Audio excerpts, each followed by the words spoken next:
முதலமைச்சர் ஜெயலலிதா காலவரம்பு எதுவும் தெரிவிக்கப்படாமல் மருத்துவமனையில் அனுமதிக்கப்பட்டுள்ளதாகவும் உடல்நிலை காரணமாக தொடர்பு கொள்ள இயலாத நிலையில் இருப்பதாகவும் தமது கடிதத்தில் சுப்பிரமணியன் சுவாமி கூறியுள்ளார்.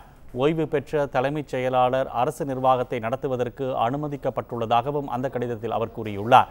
இத்தகைய நிர்வாக சூழலில் ராமநாதபுரம், மதுரை, திருநெல்வேலி, கன்னியாகுமரி மாவட்டங்களில் ஸ்லீப்பர் செல்லாக இருந்த ISIS அமைப்பு செயல்பட தொடங்கியிருப்பதாகவும் LTTE இயக்கத்தில் மிச்சமிருப்போர், அவர்களுக்கு ஆதரவு அளிக்கும் திராவிட கழகம், நக்சலைட்டுகள் போன்ற நாசவேலை அமைப்புகளின் செயல்பாடுகள் காரணமாக சட்டம் ஒழுங்கு சீர்குலைவும் குழப்பமும் ஏற்பட்டிருப்பதாக சுப்பிரமணியன் சுவாமி தமது கடிதத்தில் குற்றம் சாட்டியுள்ளார். எனவே ஜெயலலிதா தனது முதலமைச்சர் பொறுப்பை கவனிக்க தொடங்கும் வரையில் தமிழகத்தில் அரசமைப்பு சட்டத்தின் 356வது பிரிவை பயன்படுத்த வேண்டும், சட்டப்பேரவையை முடக்கி வைக்க வேண்டும், சென்னையிலும் தென் மாவட்டங்களில் 6 மாதங்களுக்கு ஆயுதப்படைகள் சிறப்பு அதிகார சட்டத்தை செயல்படுத்த வேண்டும் என்று உள்துறை அமைச்சரை அவர் வலியுறுத்தியுள்ளார். முதலமைச்சர் ஜெயலலிதா மேலும் மருத்துவமனையில் தங்கியிருக்க வேண்டும் என்று அப்பல்லோ மருத்துவமனை நிர்வாகம் தெளிவுபடுத்தியுள்ளதாகவும் சுப்பிரமணியன் சுவாமி கூறியுள்ளார்.